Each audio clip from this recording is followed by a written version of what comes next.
निष्पक्ष निर्भीक जनक्रांति का पक्षधर एक सैलाब, बिना डरे जनता।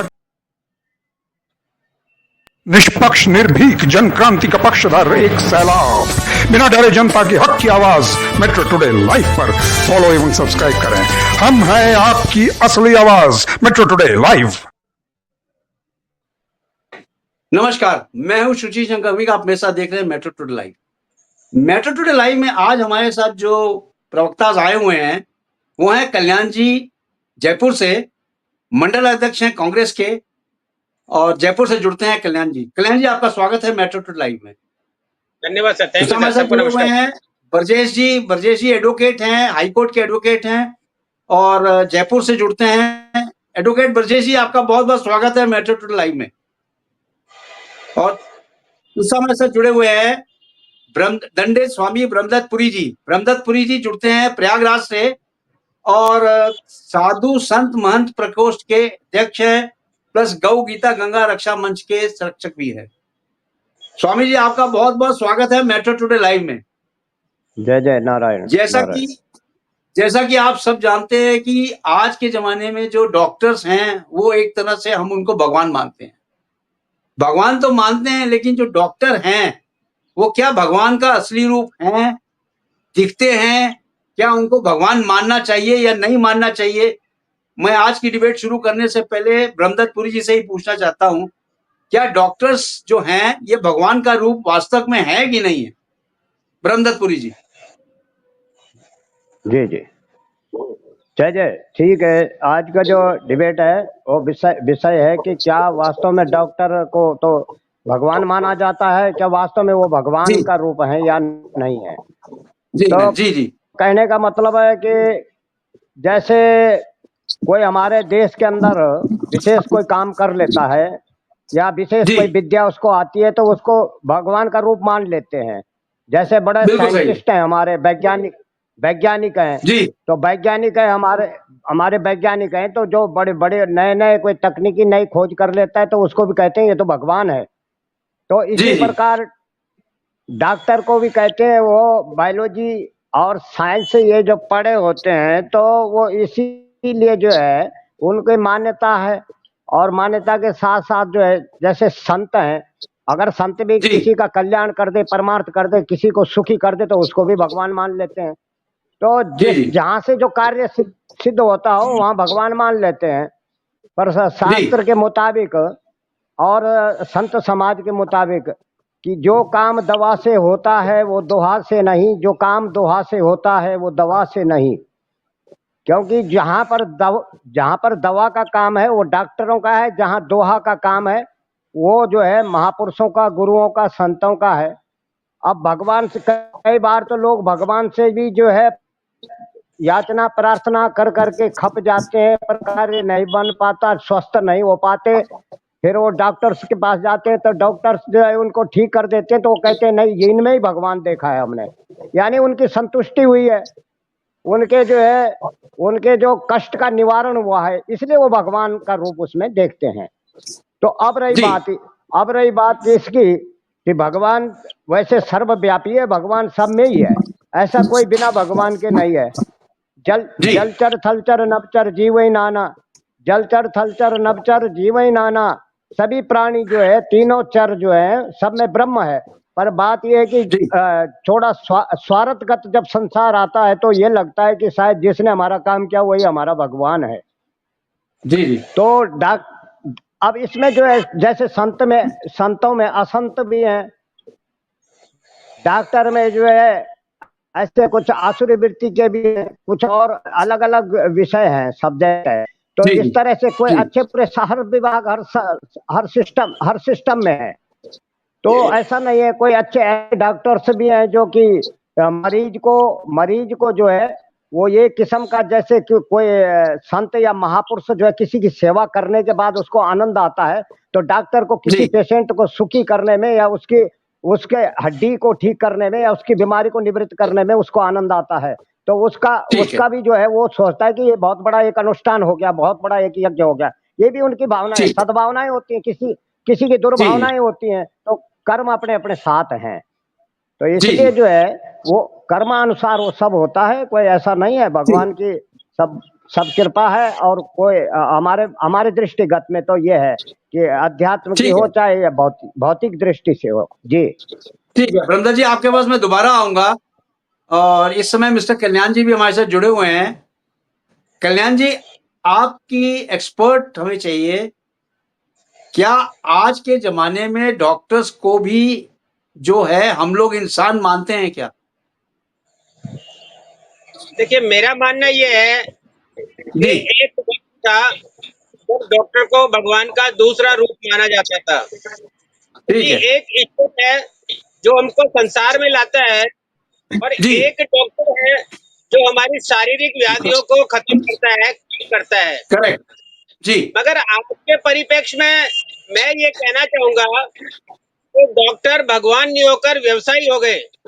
सारे जी के सारे हॉस्पिटल व्यवसायिक दुकानें हो गई है, और आज के युग में उनको भगवान कहना न्यायोचित नहीं है। क्योंकि जहाँ बहुसंख्या हो जाती है या संख्या बल में अगर बहुमत हो जाता है तो वो चीज चली जाती है। क्योंकि अब डॉक्टर जितने भी है 70% 80% डॉक्टर, 20% अभी भी है ऐसे डॉक्टर है जो सरकार सेवा करते हैं और मानव का कल्याण करते हैं, मानव की व्याधियां, शारीरिक व्याधियां मिटाते हैं और निस्वार्थ मिटाते हैं। तो जो निस्वार्थ मिटाते हैं, बिना लाग लपेट के मिटाते हैं और उचित भुगतान लेकर कार्य करते हैं, वो भगवान की श्रेणी में या भगवान कह सकते हैं हम उनको, क्योंकि वो बहुत लिमिटेड अपना मेहनताना लेकर एक आदमी का जीवन बचाते हैं। जी बाकी लोग बात जो है 80% 70% डॉक्टर और हॉस्पिटल इस तरह के हो गए जो एक व्यवसाय की तरह चल रहे हैं। आप वहां पर जाइए, आप अपना रजिस्ट्रेशन करवाइए, फिर वो आपको कहेंगे आपका मेडिकल है क्या, आपको गवर्नमेंट से एड मिलती है क्या, आपको पब्लिक सरकार पैसा देती है क्या। अगर आपने गलती से कह दिया कि हाँ मेरा मेडिकल है और मेरे को गवर्नमेंट से पैसा मिलता है, तो आप मान के चलिए कि वो लोग बाग व्यक्ति को वो बीमारियां नहीं है, वो बीमारियां भी वो उसमें जोड़ देते हैं कि हमको डाउट है, हम आपका हार्ट का जो है ईसीजी भी करवाना चाहते हैं, हमको डाउट है आपकी स्पाइनल कॉर्ड जो है ना बैक साइड पे वो थोड़ी घूमी हुई है, या हमको डाउट है कि आपका बीपी बढ़ा हुआ है। तो नाना प्रकार की बीमारियां पहले डॉक्टर लोग जो थे वो नहीं बताते थे या उनका इलाज करते थे।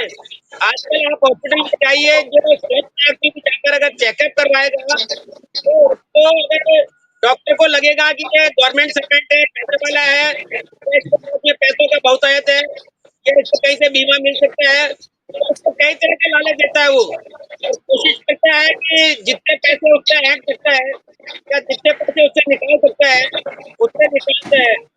और रिसेंटली में भी मैं ये सुनने में आ रहा है या देखने में भी आ रहा है कि डॉक्टर जो है प्राइवेट हॉस्पिटल में टारगेट मानते हैं अपना।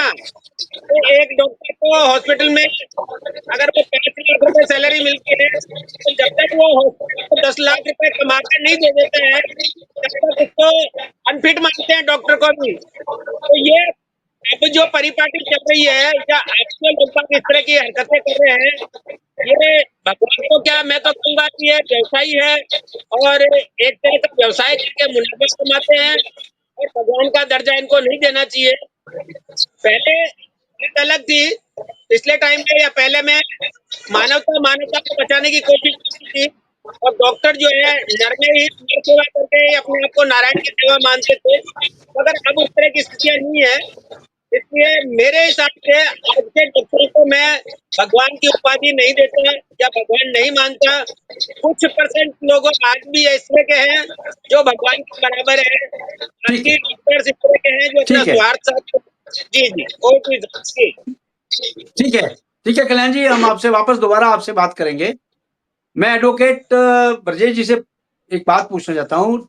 एडवोकेट ब्रजेश जी, जैसा कि आम जनता में धारणा है, लोगों के लिए डॉक्टर को भगवान के रूप में देखना आम बात है, लेकिन सच्चाई यह है कि वे जितना इंसान है डॉक्टर, उतना ही मरीज भी इंसान है। ये दोनों में डिफरेंस जो है ये हमारी सोच का है, यानी हमारी सोच का है। अगर डॉक्टर को आप भगवान मानते हैं तो आप उनकी हर चीजों को मानिए, जो वो कहते हैं, क्योंकि हर डॉक्टर जो है, हम अगर उसको देखते हैं तो भगवान के रूप में ही देखेंगे। आपका क्या कहना है एडवोकेट साहब? बहुत बहुत धन्यवाद सर, और पैनल पर बैठे सभी विद्वानों को मेरा पुनः प्रणाम, और आपके चैनल के माध्यम से सभी दर्शकों को भी प्रणाम।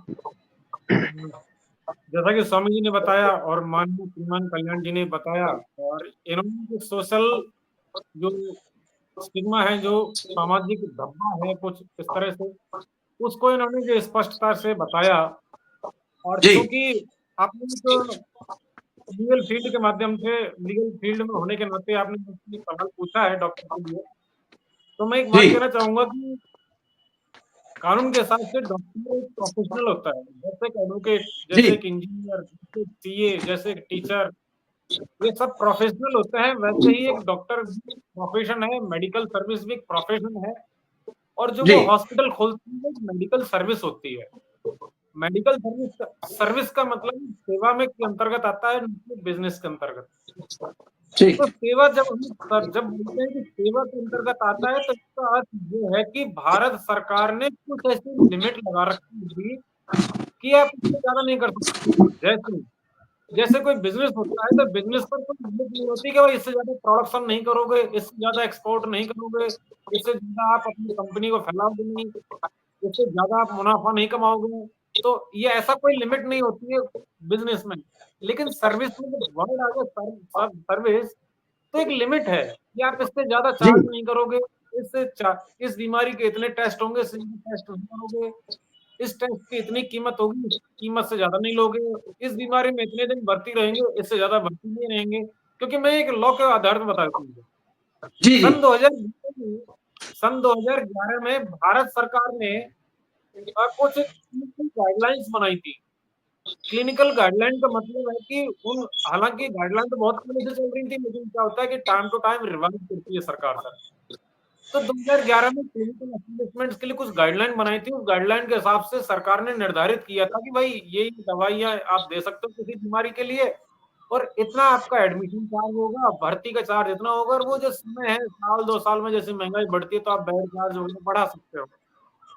फॉर एग्जाम्पल जैसे आपने कैटरेक्ट का ऑपरेशन करवाया मोतियाबिंद का, तो इसका ज्यादा 15-17-18 हजार रुपए इतना ही होगा आपको। जो ऐसा नहीं कि आप 1 लाख रुपए 1.5 लाख रुपए चार्ज कर लो, और ऐसा भी नहीं कि बहुत सारी आप पैथोलॉजिकल टेस्ट करा लो। तो ये जो चीजें हैं, यदि कुछ हॉस्पिटल अगर नहीं करते हैं इसका पालन, और यदि कुछ ज्यादा चार्ज करते हैं, कम चार्ज करते हैं, कोई प्रॉब्लम क्रिएट करते हैं, तो देखिए सर कि कोई भी सरकार क्राइम जो होता है उसको 100% आज तक कोई मिटा नहीं पाई है। जी किसी क्राइम, यदि कोई गलत करता है, डॉक्टर गलत करता है या हॉस्पिटल गलत करता है, तो हम ये नहीं कह सकते कि आपके बाद होगा नहीं। लेकिन हम इतना गारंटी ले सकते हैं, एक सरकार इतनी गारंटी लेती है, कोर्ट इतना कह सकता है कि अगर आपके साथ कुछ तो आप आइए। जी जैसे आपका सेवा में कमी, मैं दो चीज बता देता हूँ सर। पहली बात तो यदि आपके जी कोई डॉक्टर के कुछ मरीजों के अधिकार होते हैं जो डॉक्टर ने नहीं, किसी सरकार ने नहीं, बल्कि वर्ल्ड हेल्थ ऑर्गेनाइजेशन WHO ने आपको मरीज होने के नाते कुछ अधिकार दिए हैं। हर जी मरीज के कुछ अधिकार होते हैं। उन अधिकारों को यदि कुछ आप चाहो पालन करना तो करना ही है। हर डॉक्टर को उसकी ड्यूटी माननी है। और अगर उन अधिकारों पर कहीं न कहीं दिक्कत आती है, तो आप डायरेक्टली सरकार को कंप्लेन कर सकते हैं। जी जी 2 चीज़ें हैं, यदि आपकी सेवा में कमी होती है, डेफिशिएंसी इन सर्विस, अगर सेवा में कोई कमी होती है तो आप कंज्यूमर कोर्ट में जा सकते हैं, या आपकी सेवाएँ आपकी मेल प्रैक्टिस हो रही है, गलत प्रैक्टिस कर रहा है कोई डॉक्टर, तो आप कोर्ट में जा सकते हैं, कंज्यूमर कोर्ट में। दूसरा, इसके बाद में आता है आपका एक अपराध। ये तो हो गया सर आपकी सेवा में कभी। अपराध आता है, अपराध की कुछ अलग से जी परिभाषा है। इसके अनुसार मैं बताता हूँ सर कि यदि कोई डॉक्टर हॉस्पिटल में रहकर कोई अपराध करता है, मान लीजिए ज्यादा फीस चार्ज करना, या गलत प्रेस्क्रिप्शन लिखना, या ज्यादा टेस्ट लिखना, या आपकी सर जो है ऐसा कर देना कि मरीज की जान को ही खतरा हो रहा है, इस तरह से कुछ ऐसा कुछ गलत कर देना, तो वो एक जी अपराध की श्रेणी में आता है। और वो इसका मतलब ये है कि अब उसको तुरंत कार्रवाई करनी है एज ए पेशेंट, या आप पेशेंट की केयर टेकर हैं तो आपको तुरंत उसके खिलाफ FIR करवानी है। जी देखिए सर, मैं मानता हूँ इस बात को कि कोर्ट में टाइम लगता है, लेकिन फिर भी सर एक एकमात्र उपाय होता है सर ये चीजें, क्योंकि भारत सरकार ने या किसी ने ये जो न्याय करने का जो कार्य है वो किसी प्राइवेट कंपनी के ठेके पर नहीं दिया है 1947 से लेकर आज तक। न्याय जो है सरकार ने अपने पास रखा है न्यायाधीशों के माध्यम से। सरकार चाहे किसी की भी हो, किसी भी पार्टी की हो, 1947 से लेके जब से संविधान बना है हमारा, तब से तो हम ये घटना देखते आ रहे हैं सर। तो आपको तुरंत कार्रवाई करनी है। मैं ये नहीं कह सकता, आप कोई भी गारंटी नहीं कह सकता कि सर वो डॉक्टर ऐसा नहीं करेगा, लेकिन कर रहा है तो उसी टाइम पर आप सचेत हो जाइए। और जो निर्धारित प्रक्रिया के अनुसार अगर कार्य नहीं हो रहा है, निर्धारित फीस से ज्यादा फीस ली जा रही है, निर्धारित टेस्ट से ज्यादा टेस्ट किए जा रहे हैं, या निर्धारित समय अवधि से ज्यादा समय अवधि के लिए आपको भर्ती रखा जा रहा है, किसी भी कारण से यदि इस तरह से आपको लगता है, आप तुरंत अपनी आवाज को उठाइए। तो मैं ये मानता हूँ जैसे देखिए, जैसे सारे प्रोफेशनल्स होते हैं वैसे वो भी प्रोफेशनल है, आप वो भी एक मानव है, हम भी एक मानव है। हाँ, पैसा खर्चा करके आते हैं तो सब करते हैं इलाज, लेकिन फिर भी यदि लगता है तो आपको आवाज ठीक है ब्रजेश जी, आप सबका हमने सुना और आप लोगों ने ठीक बोला, जो भी डॉक्टर को भगवान माने ना माने, लेकिन आपकी अपने अपने व्यूज दें। अब मैं आपको एक क्लिप दिखाने जा रहा हूं, उस क्लिप को देखिए और फिर उस पे हम आपसे सवाल जवाब। ऐसे हटो ना प्लीज, ये क्लिप देखो। तो साइड में हो यार, ऐसे हटो ना प्लीज, अरे हटो साइड में हो यार।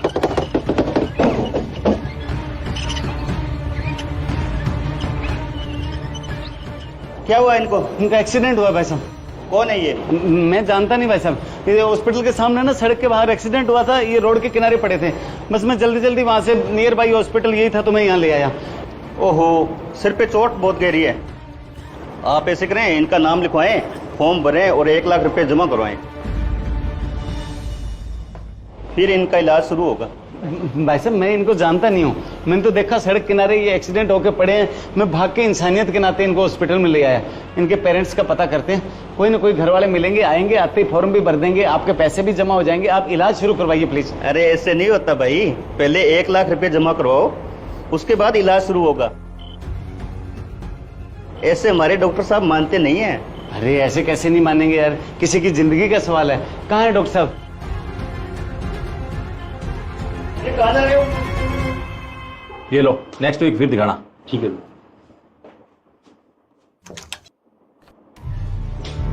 डॉक्टर साहब वो एक एक्सीडेंट केस है, उसका इलाज शुरू करवाओ ना प्लीज। वो कह रहे पहले फार्म भरो, 1 लाख रुपए जमा कराओ, फिर इलाज शुरू होगा। वो उसके चोट भी बहुत ज्यादा लगी है, मुझे मामला सीरियस लग रहा है सर।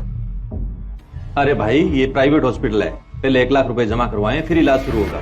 अरे सर मैंने तो सुना था डॉक्टर भगवान का रूप होता है, डॉक्टर नई जिंदगी देता है। देखिए मैं उसे इंसानियत के नाते यहाँ तक लेके आया हूँ, आप इंसानियत के नाते उसका ट्रीटमेंट भी शुरू करिए प्लीज। अभी तो हमें ये पता ही नहीं कि वो है कौन, जैसे ही उसके पेरेंट्स का पता लगेगा वो आएंगे, उसका इलाज भी करवाएंगे, आपके पैसे भी जमा होंगे। आप एक बार ट्रीटमेंट शुरू करिए, बंदे की जान जा सकती है सर। अरे ऐसे नहीं होता, 5 साल विदेशों में पढ़ाई की है, 70 लाख रुपए लगे हैं, तब जाके डॉक्टर बनाऊं मैं। अरे 2.5-3 करोड़ रुपए तो इस बिल्डिंग पे लग गए, पहले 1 लाख रुपए जमा करवाइए फिर जाके इलाज शुरू होगा। ऐसे किस किस का इलाज करें? अरे पैसे नहीं है तो गवर्नमेंट हॉस्पिटल ले जाओ इसको। गवर्नमेंट हॉस्पिटल बहुत दूर है डॉक्टर साहब, और पेशेंट काफी सीरियस है, पता नहीं वो हॉस्पिटल तक पहुंच पाएगा कि नहीं पहुंच पाएगा। हाँ फर्स्ट एड इलाज शुरू कीजिए सर। Yes sir.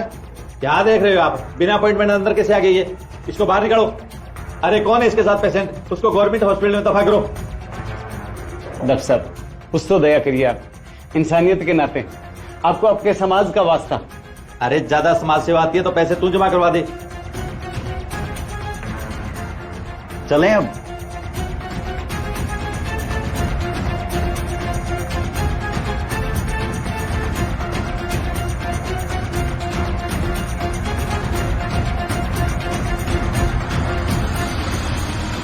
डॉक्टर साहब आज मैं अपने मकान का मालिक बनने वाला था, पिछले 15 साल से मैं मकान की किस्तें दे रहा हूं, आज ये लास्ट किस्त थी, सोचा आज की ये लास्ट किस्त दूंगा, मकान मेरे नाम हो जाएगा।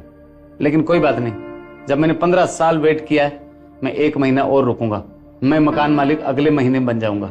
अभी सिर्फ मेरे पास 50,000 रुपए है, आप ये जमा करवाइए, इलाज शुरू कीजिए, मैं पता करता हूं कि उसके पेरेंट्स कौन है, वो आएंगे, आपके बाकी 50,000 रुपए जमा करा देंगे। हाँ हाँ, इतनी इंसानियत हमें भी है।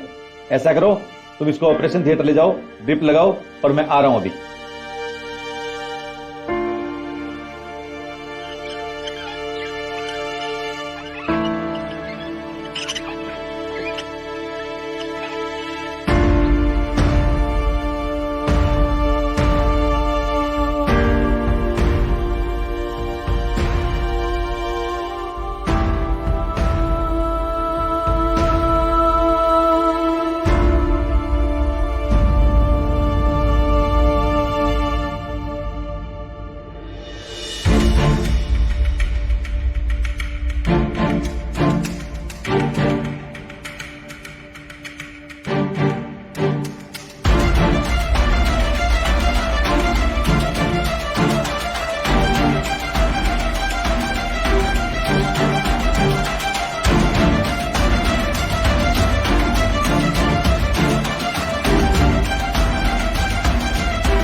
कैसे हैं डॉक्टर साहब? खतरे से बाहर हैं, वो बच जाएंगे ना?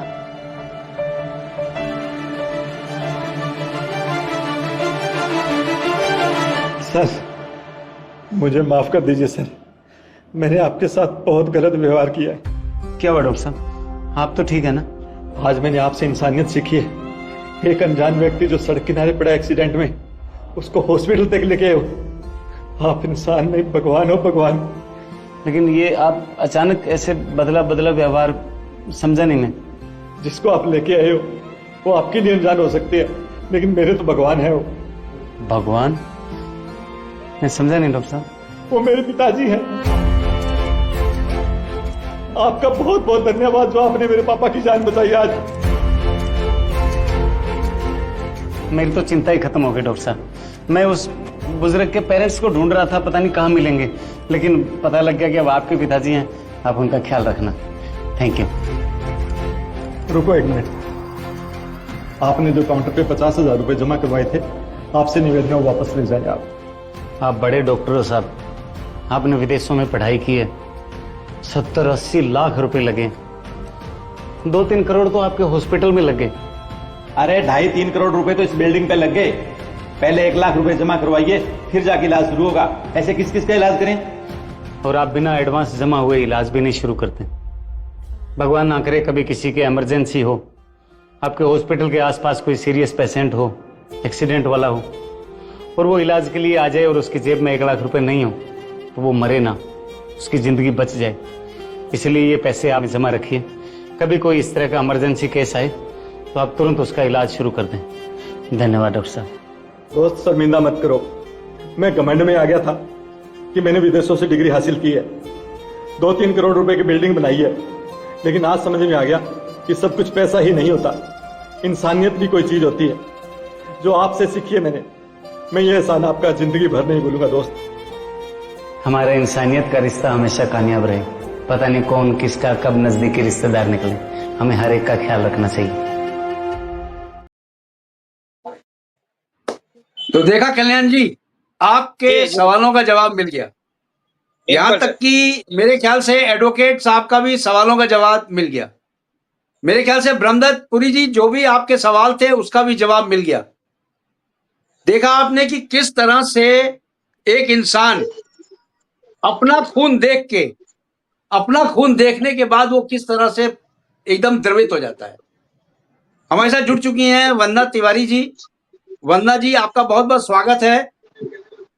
और वंदना जी अभी हम एक क्लिप चला रहे थे, शायद आपने भी बैकग्राउंड से देखा होगा। आपने क्लिप देखी थी बैकग्राउंड से? जी सर। हाँ जी। तो हाँ जी, वो क्लिप हमने इसलिए चलाई थी कि डॉक्टर को हम लोग भगवान मानते हैं, ये उसी पे क्लिप चली थी।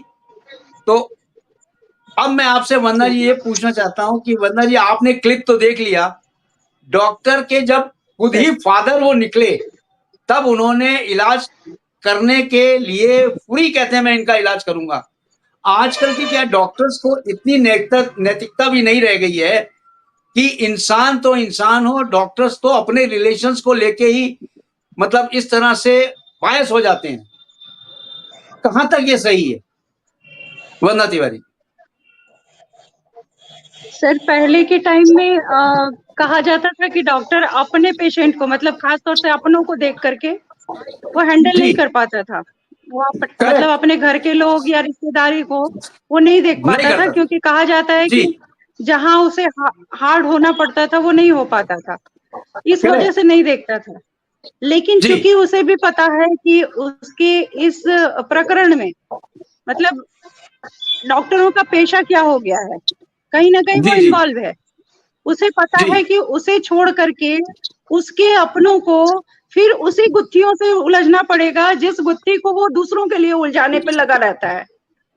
कहने का तात्पर्य ये है सर कि ये एक ऐसा पेशा हो गया है सर कि जिंदा तो जिंदा हम मुर्दों से भी कुछ ना कुछ वसूल करते हैं। ये सबसे बड़ी मतलब ये पेशे में सबसे बड़ी विसंगति आ गई है सर कि जिन डॉक्टरों को हम भगवान के तुल्य मानते थे, समकक्ष मानते थे, क्योंकि भगवान को हर इंसान देख नहीं पाता है, सिर्फ समझता है, अनुभव करता है, लेकिन इनको चलता फिरता भगवान माना जाता था कि भाई कुछ नहीं तो डॉक्टर हमें बचा लेंगे।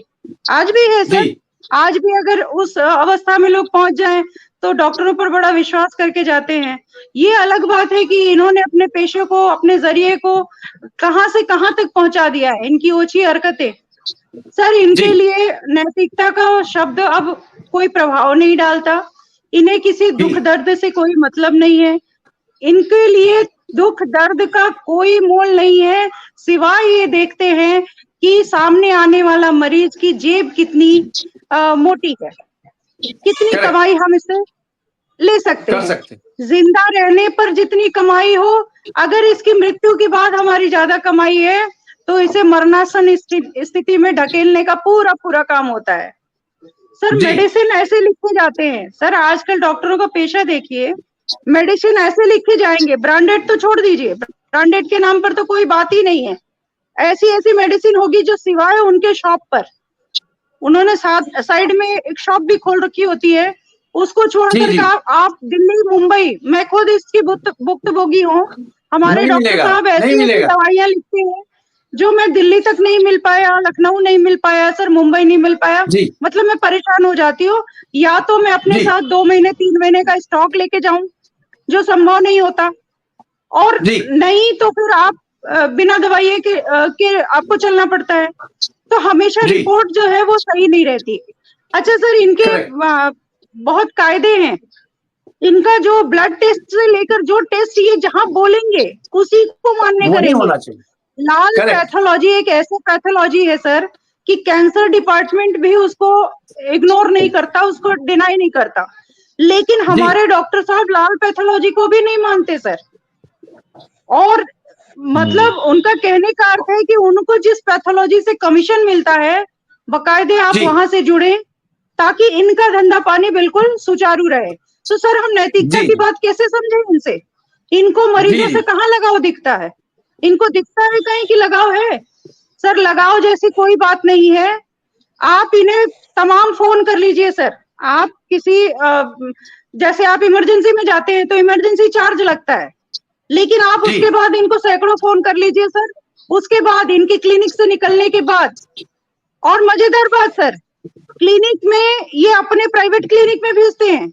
अगर ये किसी अस्पताल से होते हैं तो भी अस्पताल में इलाज नहीं करते, सेम वो क्लिनिक में इलाज करते हैं और कहते हैं कि हम परफेक्ट इलाज करेंगे।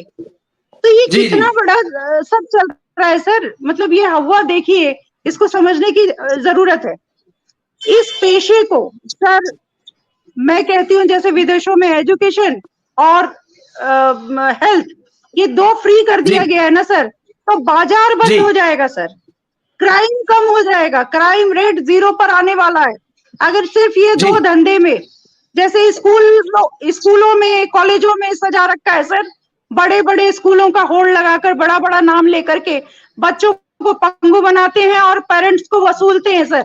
ये एक मैं कहती हूँ चलते फिरते ये धंधा वसूली करने वाले लोग हैं सर।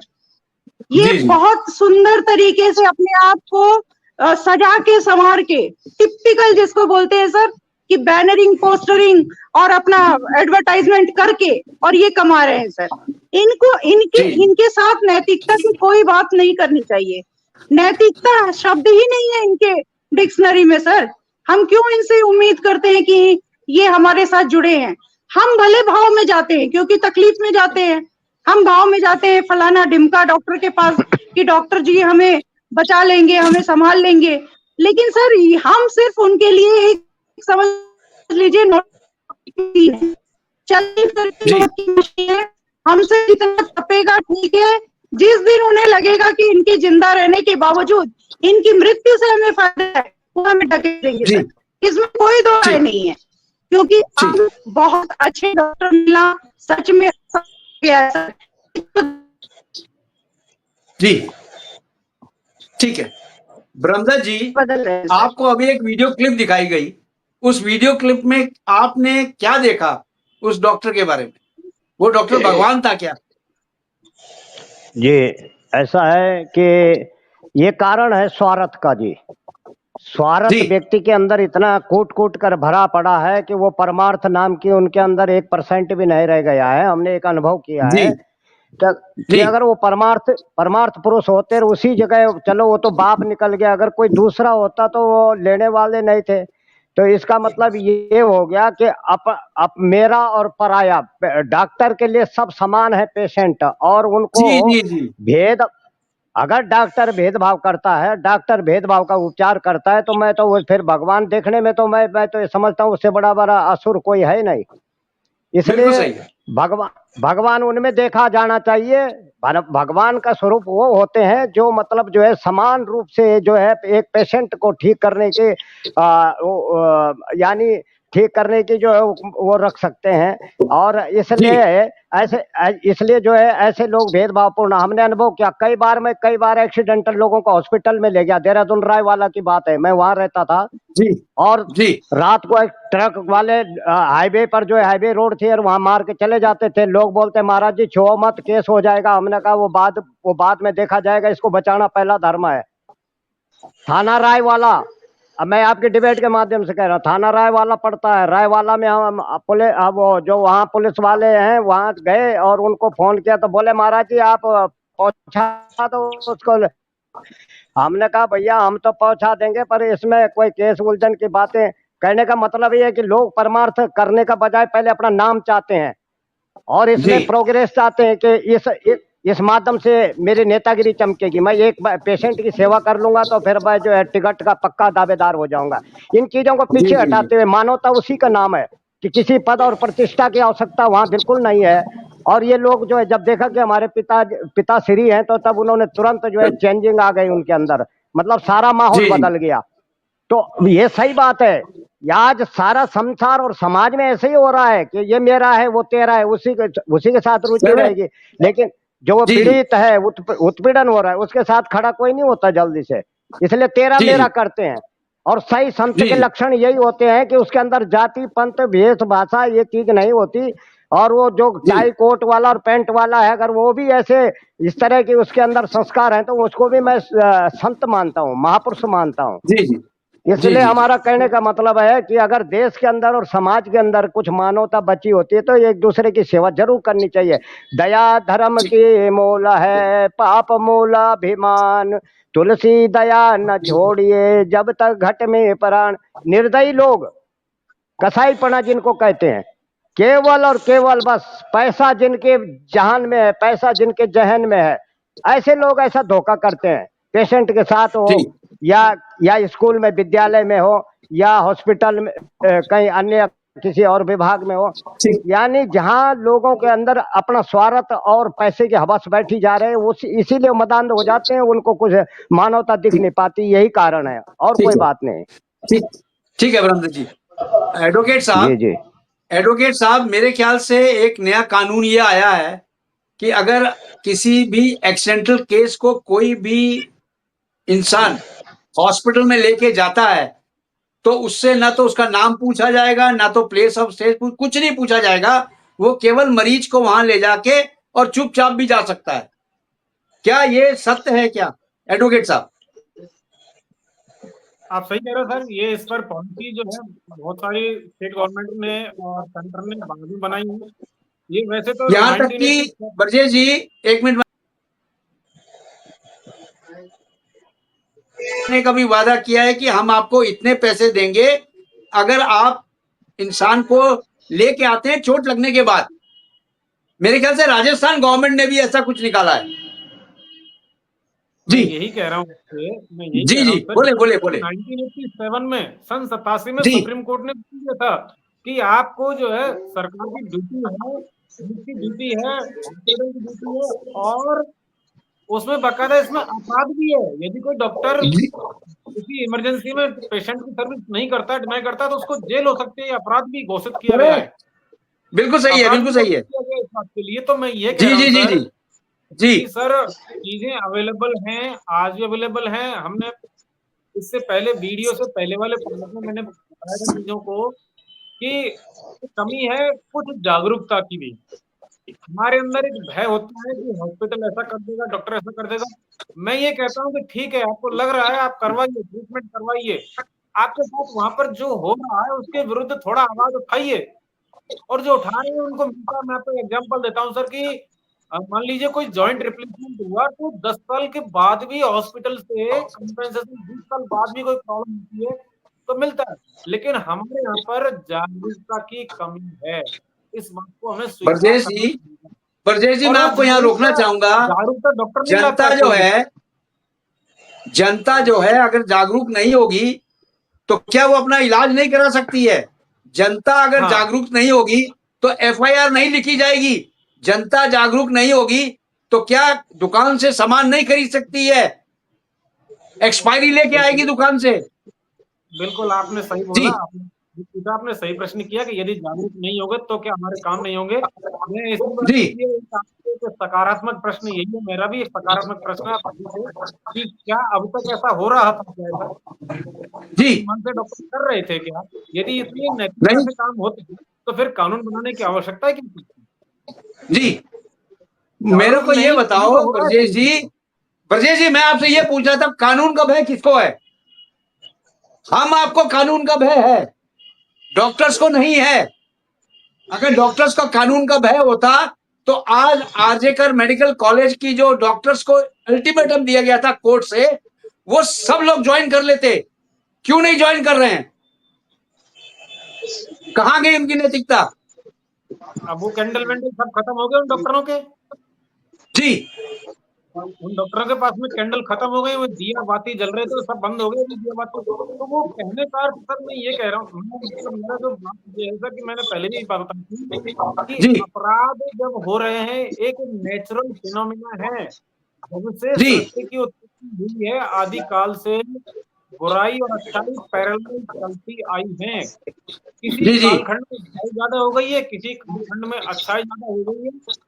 उस जी बुराई के ही प्यूरिफिकेशन को आज हम एक अपराध कह सकते हैं। तो बुराई को हमने जो राइटिंग में ले लिया, बुक बना दी, तो वो एक अपराध जी जी कह सकते हो। जी तो किसी जी कालखंड में ज्यादा हुई, किसी कालखंड में कम हुई है। आज कहीं ज्यादा हो रहा है, कहीं कम हो रहा है, लेकिन अपराध अवश्य हो रहे हैं। इसको रोकने ठीक है। का कार्य, इसको रोकने का कार्य जो अपराध कर रहा है अपराधी का तो नहीं है सर। जी क्लियर मैं होता हूँ, अपराधी की जी कोई जी जिम्मेदारी नहीं है अपराध रोकने की। यदि अपराधी की जिम्मेदारी दे दी जाए तो फिर वो अपराध करेगा क्यों? ये जी जिम्मेदारी तो सर उनका है जो जिम्मेदार नागरिक है सर। आप और हम जी जो जी है हमारी जिम्मेदारी है सर अपराध को। तो आप जैसे बोल रहे हो ना कि अगर अगर जनता जागरूक नहीं होगी तो हॉस्पिटल में ट्रीटमेंट नहीं होगा। अरे सर वो अपराधी हैं, तो अपराधी की कोई जिम्मेदारी नहीं होती अपराध रोकने की। जी जी जिम्मेदारी होती है हमेशा जो जिम्मेदार नागरिक होता है उसकी जिम्मेदारी होती है। आपने सर एक छोटी सी बात सुनी होगी ना, अरे भाई सबर कर तू समझदार है। इसका तात्पर्य क्या है? इसका मतलब मैं तो इतना समझता हूँ कि जो लोग, जिन लोगों के अंदर मेच्योरिटी है उनको कहीं ना कहीं समझौता करना पड़ता है। जी ये मैं समझ सकता हूँ। तो सर ये ठीक है। आप जो कहना इस बात के लिए, ये देखो सुपरफिशियल बातें हैं कि यदि जनता जागरूक नहीं होगी लोग काम नहीं करेंगे क्या? हाँ नहीं करेंगे सर, मैं रिकॉर्ड बताता हूँ, क्योंकि वो अपराधी हैं जी और अपराधी कभी अपनी जिम्मेदारी नहीं लेगा। तो इसलिए जागरूक होना पड़ेगा, किसी न किसी को तो करना पड़ेगा, साथ देना पड़ेगा। जी, तो कानून तो काम आएगा उस समय। बिल्कुल कानून सर तो बिल्कुल, डॉक्टर को जेल में डालने के लिए काम आएगा कि नहीं आएगा? 100% कानून आता है अपना सर। काम करेगा। मैं आपको बता देता हूँ सर, मैं बिल्कुल जी 2005 का एक लैंडमार्क केस माननीय सुप्रीम कोर्ट ने किया और उसने क्लियर बताया है कि इसको अगर ये कार्य होगा तो वो लापरवाही मानी जाएगी और लापरवाही में डॉक्टर को जेल, जुर्माना सब कुछ होता है सर। करेक्ट। जी जी जी, बिल्कुल सही है। जी कल्याण जी, आपको 30 सेकंड दे रहा हूं, आप बोले। आप कह रहे थे ना डॉक्टर पैसे लेते हैं, यहां आपने बिल्कुल देख बिल्कुल। लिया उन्होंने। जी बोलिए बोलिए देखिए कल्याण जी। प्रवक्ताओं ने जो कहा है बिल्कुल उसमें सच्चाई है कि आजकल जो डॉक्टर जो है वो भगवान नहीं, आजकल भुगतान डॉक्टर हो गए हैं। आप भुगतान करो, पैसा दो, इलाज कराओ, घर जाओ। मैंने तो ऐसे ऐसे केस देखे हैं जहाँ पर आदमी डेथ हो गया, आदमी मर गया है, उसके बावजूद उसको वेंटिलेटर पे डाल देते हैं 48 घंटे तक, क्योंकि बॉडी जो होती है 48 घंटे तक रिएक्शन करती रहती है और 48 घंटे तक वो उसको वेंटिलेटर पे डाल के लोगों की जेब काटने के अलावा कुछ नहीं करते। दिखावा ऐसे करते हैं जैसे रासलीला चल रही हो, कोई मंडली चल जो कहीं के नाटक चलते हैं ना, एक डॉक्टर आएगा, एक जाएगा, एक आएगा, एक जाएगा, सामने वाली पार्टी को लगेगा डॉक्टर बहुत मेहनत कर रहे हैं, और जब लगेगा उनको कि राम नाम सत्य हो गया, बाहर आके गर्दन लटका के कह देंगे sorry we can not save your patient करके चल देते हैं। तो ये नाटक चल रहा है सर। डॉक्टरों को हॉस्पिटल बनाने के लिए गवर्नमेंट रीजनेबल रेट पे या मिनिमम रेंट पे गवर्नमेंट जमीन देती है, बिल्डिंग बनाने के लिए, कंस्ट्रक्शन के लिए पैसा देती है, लोन देती है, सब कुछ फैसिलिटी देती है। उसके बावजूद ये लोग डॉक्टर जितने भी हैं सब लोगों को लूटने के अलावा और अपनी कोठियां बनाने के अलावा कुछ नहीं होता है। और मैं तो ये कहूंगा डॉक्टर नहीं, आजकल पूरे विश्व में आप किसी भी डिपार्टमेंट को उठा के देख लीजिए, चाहे साधु संत डिपार्टमेंट को उठा के देख लीजिए, चाहे मंदिरों को उठा के देख लीजिए, चाहे हॉस्पिटल को उठा के देख लीजिए। ठीक है कल्याण जी, ठीक है, मैं 30 सेकंड वंदना मैडम को भी देता हूँ। वंदना मैडम आप भी 30 सेकंड बोले, ओनली 30 सेकंड बोलिए। सर, पूर्व प्रवक्ता ब्रजेश भैया ने बोला अभी जो बात, मैं सहमत इसलिए हूँ कि उन्होंने एक चीज बहुत अच्छे से दर्शाया कि किस तरह से ये लोग पैसे के लिए मतलब अपने आप को छद्म वेश में लाते हैं। तो सर मेरा तो कहना हर डिपार्टमेंट से है सर, इनको एक कवर मिल जाता है, कवरेज मिल जाते है ड्रेस के माध्यम से। ठीक है सर, जैसे मैं इनके पेशे को भी चैलेंज करती हूँ सर, मैं इनके वकालत को भी चैलेंज करती हूँ सर। काला कोट पहन करके भी सेम चीज ही होती है, और डॉक्टर सादा कोट पहनकर भी सेम चीज कर रहे हैं। हम कहाँ जाएं सर? हम कहाँ ईमानदारी का ढोंग और ईमानदारी की चीजें हम रट रहे हैं सर? या तो हमें फ्लेक्सिबल होना होगा, या तो हमें फ्लेक्सिबल होना होगा, वरना इनके बीच हम सरवाइव नहीं कर पाएंगे सर। क्योंकि जहां देखो ये ड्रेस के भीतर अगर अंदर से आदमी की आत्मा ही मर चुकी हो, नैतिकता भरी ही नहीं हो, रही ही नहीं हो, तो वो ऊपर से चाहे जो भी कपड़े पहन ले उसका कोई मतलब नहीं है सर। हर डिपार्टमेंट में यही हो रहा है, और डॉक्टरों ने तो सफेद पोश पर भी अपना काला धब्बा लगाना नहीं छोड़ा है, वो तो बिल्कुल सादा पहन करके इतना ही था मैडम, टाइम इतना ही था। Thank you very much. जय हिंद, जय भारत। टाइम इतना था।